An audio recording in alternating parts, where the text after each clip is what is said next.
Good day, ladies and gentlemen. I bring you greetings from Divine Gates Ministries. This is another session that we're going to have today, and our topic will be titled Many Are Cleansed, but Few Are Made Whole. Many are cleansed, but few are made whole. This is actually just focusing on the power of thanksgiving. The power of thanksgiving. What are the benefits that we could receive? What's that extra that we can get because we decide to give thanks? And we'll be taking our story from the book of Luke. Luke chapter 17, we'll be reading verse 12 to 19. The power of thanksgiving. Under many are cleansed, but few are made whole.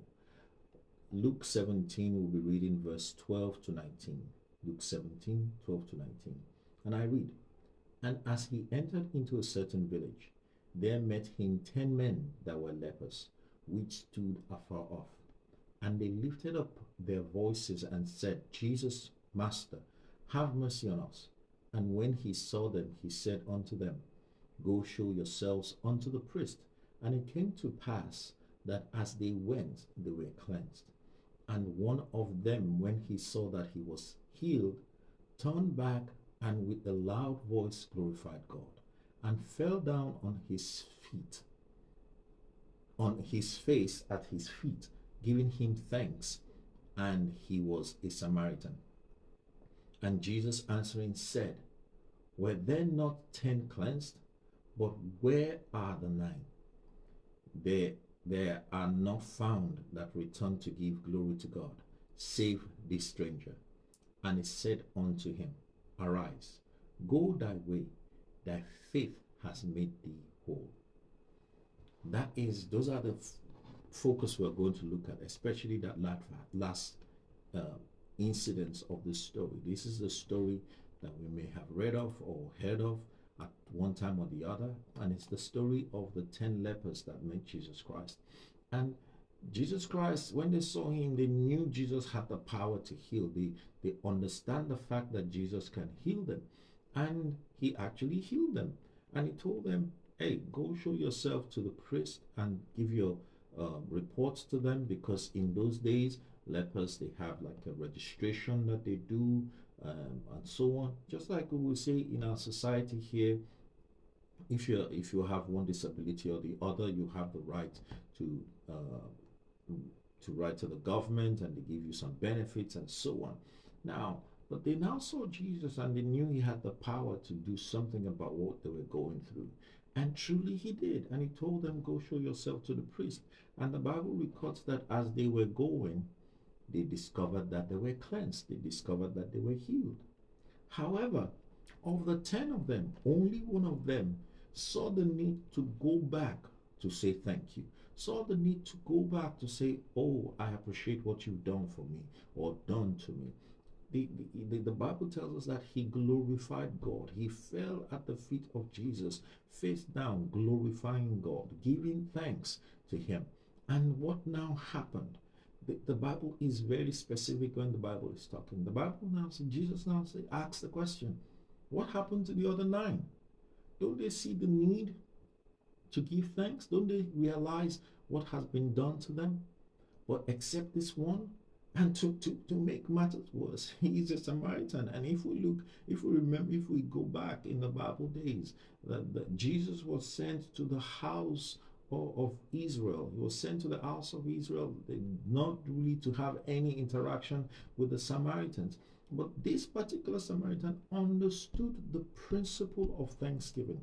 Understood the principle of thanksgiving. And he got more, because when Jesus was telling him to go now, he said, now your faith has made you whole.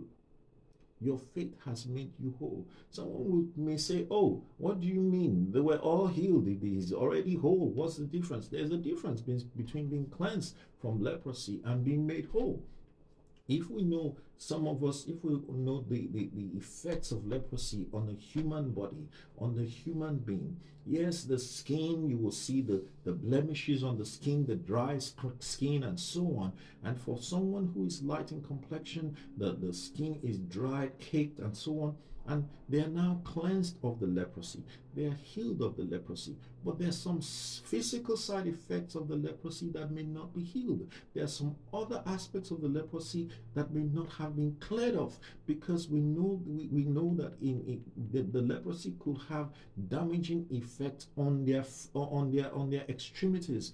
Some people lose senses of their fingers and their feet, and some of them even have their fingers are cut off because they don't even have any sensation, and the blood is not flowing to their extremities anymore.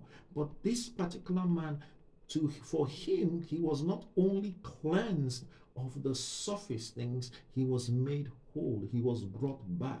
If we look at the law of the law of being made whole in insurance, it says that you have to bring the policy holder back to where he is able to be able to, you're supposed to give him enough to be able to achieve what he was supposed to have achieved.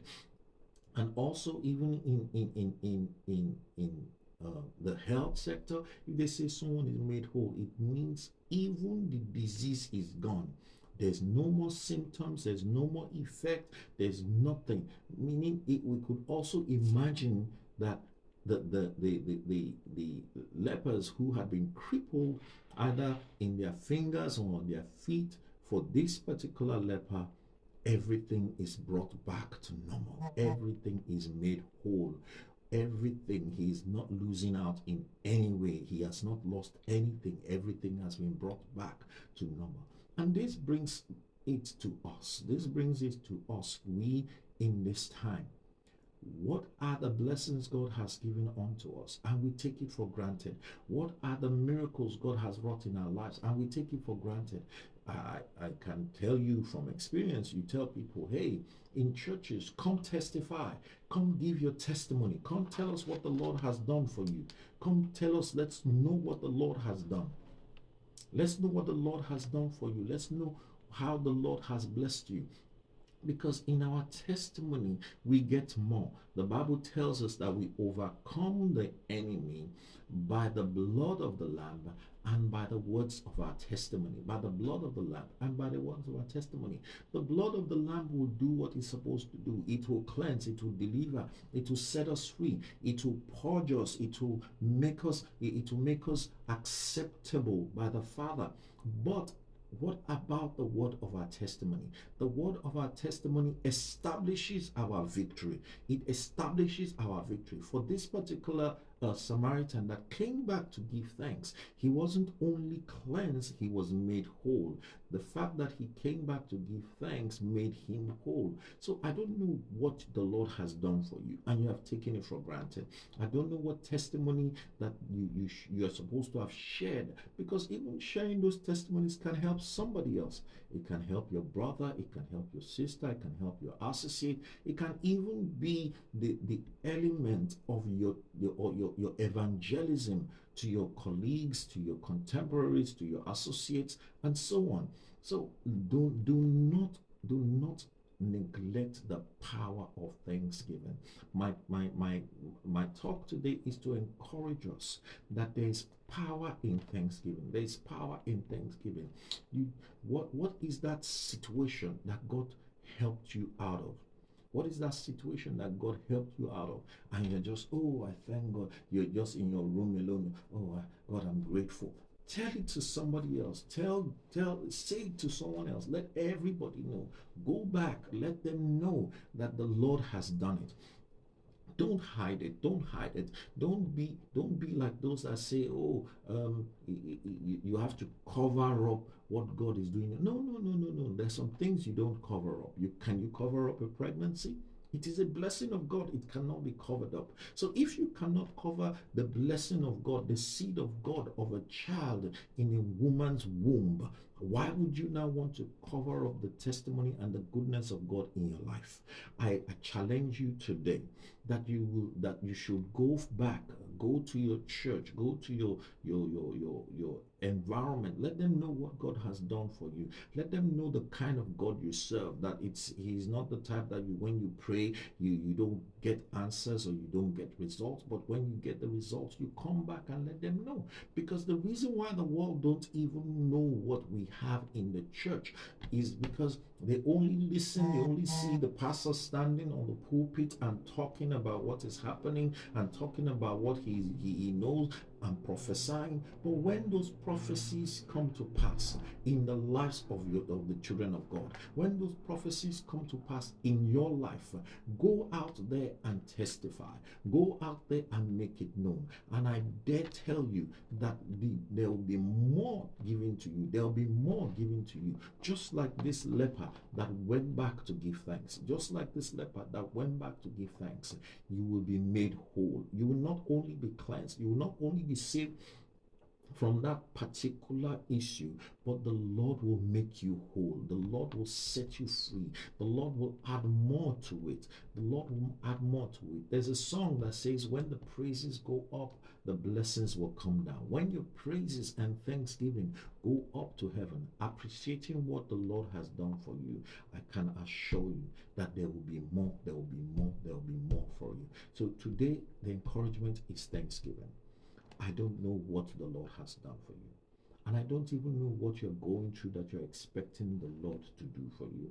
I want to challenge you today that if you will take time out, 5 minutes, 10 minutes, today, tomorrow. In fact, you can make it like a project for yourself for this week. This week from today till Saturday, I want you to spend at least 10 minutes to just give thanks. Just thank God. Because there's so many things to thank God for.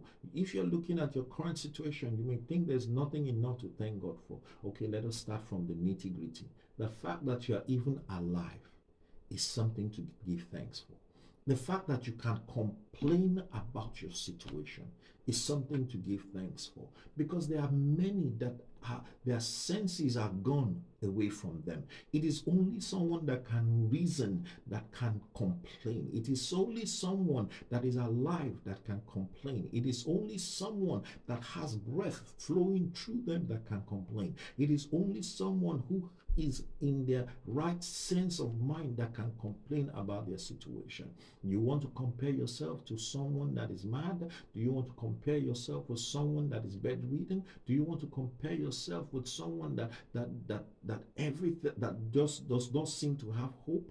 The fact that you are alive is enough for you to give thanks. So the challenge for you today, you and I, not only you, because I'm going to do it myself, the challenge for us this week of the month of March, from March 5th to March 11th, yes, March 11th, that will be Saturday. I want you to spend 10 minutes to just give thanks.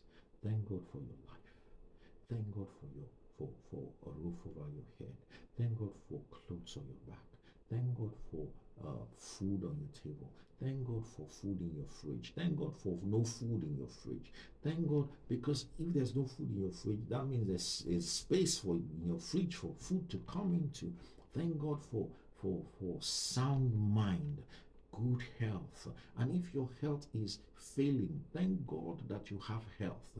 Thank God that there's something that you can hope for. Thank God that there's something you can hold on to. Thank God for your country. Thank God for the peace that you enjoy. Thank God for your family, your loved ones, your brothers, your sisters, your aunts, your uncles. Thank God for people around you. Thank God for being able to for your body to function properly. You are breathing, you're using the restroom well, your hair is growing, you have hair, your nails are growing, everything about you, something is happening, something is moving forward. That is the challenge that I have for you today. And the other challenge I have for you is that when you now start seeing those extra blessings, when you start seeing those things happening this week and beyond, I want you to come back and testify. I want you to come make comments on social media page, Facebook, Instagram, wherever you have listened to this message. Come back there and put in a word. Oh, I did the 1 week Thanksgiving challenge. This is what the Lord has done. This is what I was going through. Just tell us and let us know, and so that we can also encourage others on the power of Thanksgiving. And I can assure you the Lord will do great and mighty things in our lives in Jesus' name. Thank you very much for listening. Please join us next week as we take another topic that we will talk about, to encourage ourselves to pray, to seek the face of God, and to help ourselves one-on-one on this journey of faith that the Lord has called us. God bless you and have a wonderful week ahead.